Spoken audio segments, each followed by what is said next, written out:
Good evening and welcome to No Rest for the Weekend's coverage of the Katra Film Series 10th Anniversary Edition. I'm Jason Godbey alongside Alya Vilf. We're here at the AMC Theater in Times Square, 42nd Street. Alya, how does it feel to be here this evening? I'm very excited. I can't wait to talk to all the filmmakers tonight and just have a fun night. All right, it's going to be a great time, but first, here's a quick word from our sponsor. Brought to you by JMR Rentals. Professional digital cinema and broadcast equipment rentals in Brooklyn, New York.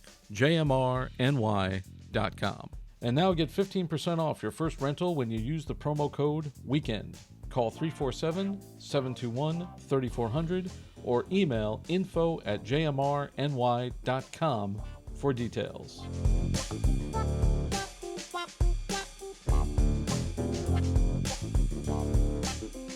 I'm here with John Gray, director and a writer of two projects, Household Demons and Exit Package.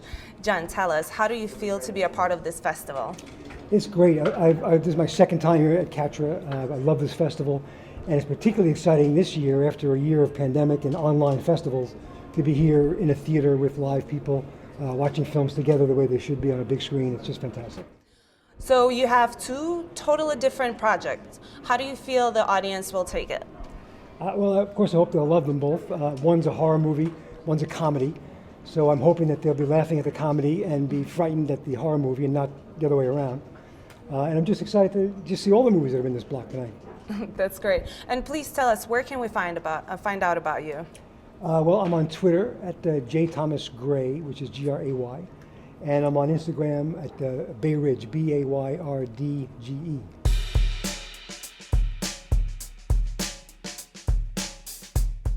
I'm here with Randy, Andrew, and Judith. They are part of a project called the Della Sisters. How does it feel to be here for the 10th anniversary of Katra Film Series? Anytime we get accepted into a festival, it's always so exciting, and it's an honor. It really isn't, and I never take that lightly. We all don't take that lightly. But to be here for Katra's 10th year anniversary is even a bigger honor, that we were accepted, and to celebrate with them and to meet people and do these interviews. It really makes you feel great inside. And to be in this setting in Times Square. Yeah, really, as New Yorkers, it's a big deal. Yeah. It is a huge deal nowadays. So tell us a little bit about your project. What is it about? These three sisters come together to mourn the loss of their mother, and around the same time, they discover the death of a man who was very, very bad in their lives. And by exploring that death, they reveal secrets about themselves that causes even greater discord amongst the sisters. Italian families are full of drama and comedy and good things and darkness and everything. So that's really what it's about. It's about an Italian family and but mainly families. Tell us, please, where can we find more about you and your project online? We have a page on Facebook under the Della Morte Sisters. We haven't set up an Instagram page yet, but on Facebook, the Della, Della, Morte, Morte. And I want to ask you, do you know what Della Morte means? Something dark, definitely. It's Italian. It actually means of the dead woman. So it opens with the death of an older woman. But it also comes from a family name. In my family, we have the Della Vecchias. So that means of the old woman. So we have Della Morte. You guys have fun and lively evening. Yes, thank you. So Thank you. much.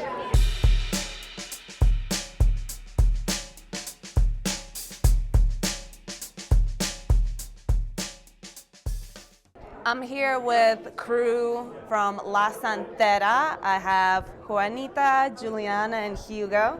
Hi, guys. Hi. Thanks for having us. How does it feel to be a part of this big festival tonight in the middle of New York City? It is very exciting. I think it's a dream come true for most of us. It is something that you only think about when you're like dreaming about, doing things like acting and producing a film. It's just a dream come true. And I think we're all very excited, I would say. For sure, and it's the 5th anniversary for the festival, and it's in Times Square AMC, so it's an honor to be part of the festival this year. We Latinos are very proud of this.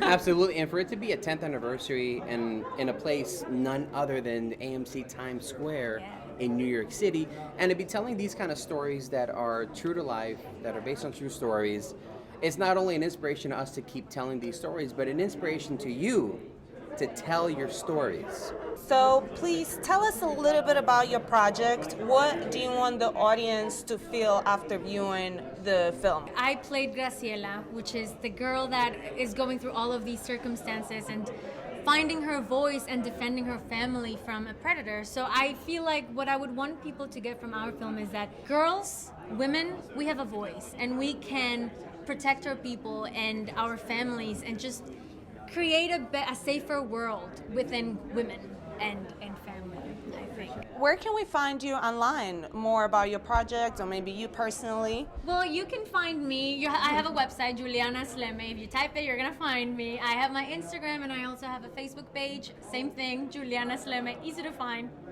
And for all of the La Santera, we have Latina Mid Media. There is like our big company, so you can find Latina Mid Media in Instagram, or you can send an email to social media at latinamidmedia.net.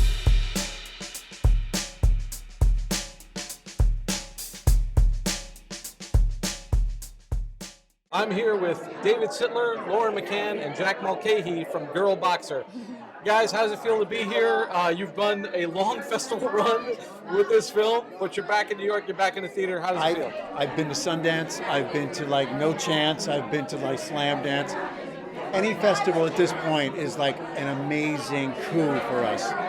I've always said, post-pandemic, I'm not turning down any invitations to anything. So I will show up at the opening of an envelope. But having our film here tonight for the Katra series is just incredible because it's so wonderful. So many good people, all my colleagues, all of our peers are here, and that's really what it's all about. And I'm here with my people. Yeah. Lauren, you've taken this film, you've been in around the world, I think, at this point with this movie. You were on my show with the movie.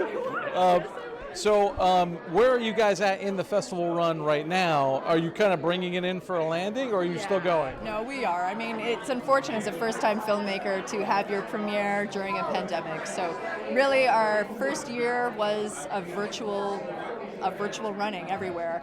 And the idea was we wanted to get everybody together. We wanted to have an in-person meeting where we could come together and just celebrate all the work that we've done and see each other on the big screen. So we entered a few festivals locally just to have that opportunity and have this moment that we're having right now. For those who haven't seen the show that you were on, the episode that you were on, tell us a little bit about the film and what it's about. So it's really, it comes down to if you're doing something out of love, is it wrong? And it really comes down to this woman's choice about going to the dark side, which I have around me here. We're the Doyle brothers. or sticking with her family and her young daughter. So this woman gets lured by the Irish Mafia into a bare-knuckle boxing match in the hopes of bettering her family, her life for her daughter.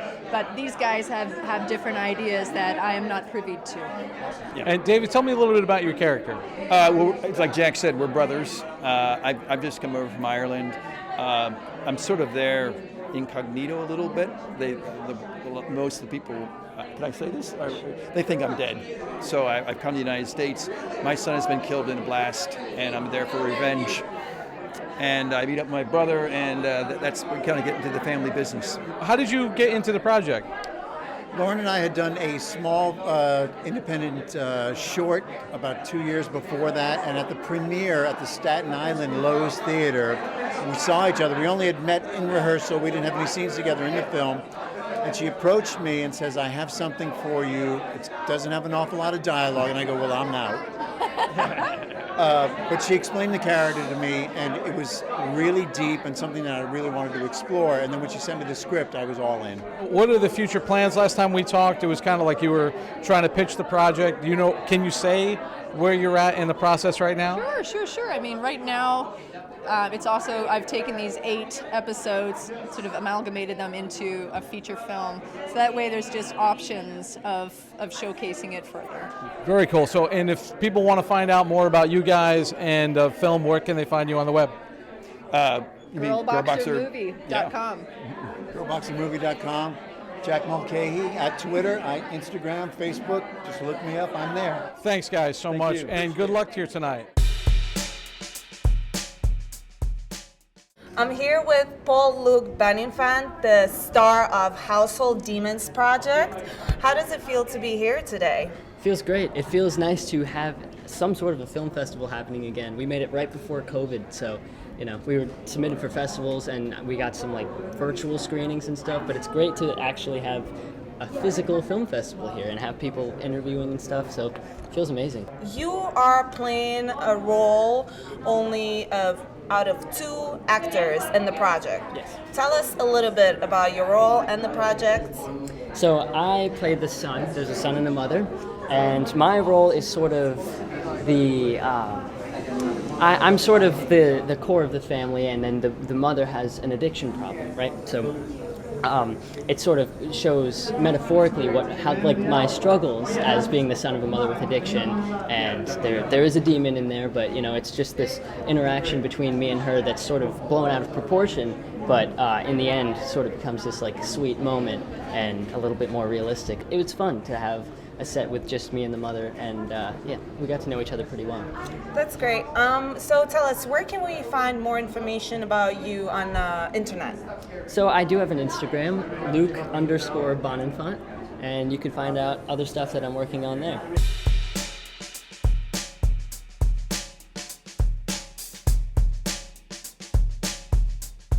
Hi, I'm here with Catherine Curtin and Melissa Jackson. Hello, how are you? Hello, how are you? And they are 2 actresses from Project Hang Up. Can you please tell us how you feel being filming tonight here in the middle of New York City? Kathy. Well, I'm a native New Yorker. So New York City is my hood. New York City is my home. New York City is my town. New York City is awesome. We are back. And don't ever say we are anything but less than the best, because that is what we are. So I feel good about it. Can you please tell us about the film Hang Up? And it's about a female bull rider that risks paralysis for her last ride. You guys play 2 roles in the movie. Can you please tell me a little bit about what's your role like? Melissa's playing the protagonist, the star, and it's really quite extraordinary. What you're playing is a woman who risks it all to have one more chance at everything, that means something to her. And so it's an extraordinary film. And I'm just the ranch. She works on my ranch, and She's the boss. I'm the boss. Boss lady. Yeah, boss. I recommend that she doesn't risk it all, I think, pretty much. And, but I think I also honor her quest, her need, it's a really beautiful, existential, powerful film. And it was shot in Lubbock, Texas. Love Lubbock. New York to Lubbock. Love you. Love you. Well, thank you very much. Thank you. Enjoy the movies today and have fun. Oh my gosh, thank you so much. And this is a fantastic festival, and everybody should know this festival. Fantastic.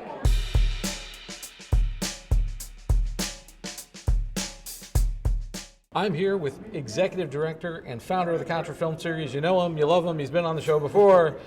Mr. Katra Film Series himself, Joffrey Guerrero. Thank you. That's quite an introduction there, Jason. Mr. Katra Film Series. So this is 10th anniversary, so congratulations on 10 years of doing this. You started out in a closet, I think, downtown. It was a basement closet downtown Manhattan, literally basement.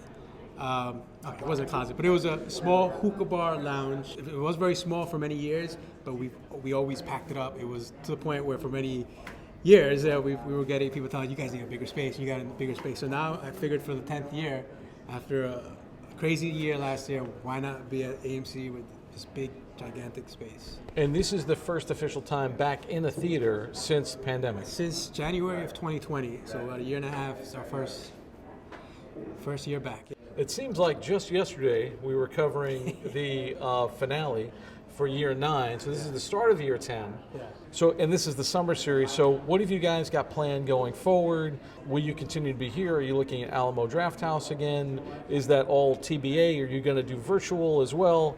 You know, everything is still in flux, but we're back. So we're back with Katra and our sister festivals, New Faces, New Voices, Worldwide Festmania, Bowery Film Festival, Katra Latinx, one of our newer festivals, and New York Pause, which is our newest festival that was created during the pandemic to bring independent cinema strictly back into movie theaters. So that's something that we're going to look forward to in the next few months, weeks and months. Now that things are opening up and we're back, we're going to be really busy the next few months getting things up and running in movie theaters, in live venue spaces. So definitely check us out. In terms of like 2020 and coming into now, what was the response from filmmakers to like get back into a live venue? Oh, they were so happy and excited. I mean, it's been a long, hard year of virtual screenings and online Zoom Q&As with filmmakers. It's been a challenge. Have you embraced the virtual space more? I have. I think it allows us to discover more filmmakers and provide a platform for filmmakers that normally we wouldn't be able to screen. So it gives us definitely more opportunities and more ways to continue to showcase and discover these amazing filmmakers from all over the world. And as far as like the response from, because I know you guys have a number of sponsors now. Sponsors still supportive. They still communicate with us. They still want to support in any way. So everything's just waiting and seeing and see how things play out. We were able to we jumped. We really just when the opportunity came to us, we decided to jump on it. It was a big risk. We didn't know if people were going to come out to this event. As you can see, we had a pretty decent crowd today, so people are really ready to come out. And I think sponsors are ready to get back on, getting back involved with filmmakers and with festivals. So I do definitely want to give a shout out to JMR Rentals. They've been amazing in supporting us. UKW Media, one of our sponsors for the past 2 years. They came aboard this year. They provide distribution opportunities for our filmmakers. Brooklyn Commons, where we're doing the rooftop awards party at the end of the week. They're hosting us again. And we also have this year, for the first time, Brooklyn Brewery. They're donating free beer for all our attendees on Saturday. So yeah, and we have other sponsors, Canon, Final Draft, Screenblade. They're ready to come out and support. We'll look forward to seeing more. For people who want to submit or people who want to attend, where can they find out about you guys on the web? Find us at KatraFilmSeries.com or social media at Katra Film Series. Also Film Freeway if you guys want to submit. If there's any filmmakers out there, screenwriters, episodic creators, Film Freeway is where we're at. All right, thanks so much, man. One of the top rated film festivals, top 100, they say. Thanks so much, man. And we'll be back, and it's nice to see you back in the Thank theater. you. No, man. it's good to see you, Jason. It's been great. It's been a year and a half, but it feels like yesterday. Joffrey Guerrero, Katra Film Series, 10th anniversary back in the theater. Thank you, guys.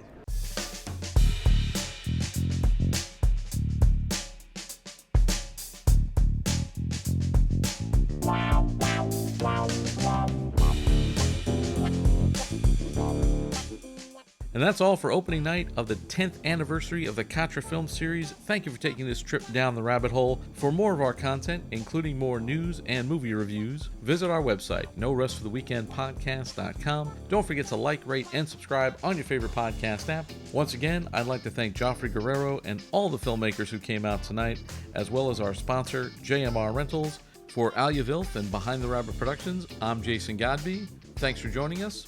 We'll see you next time.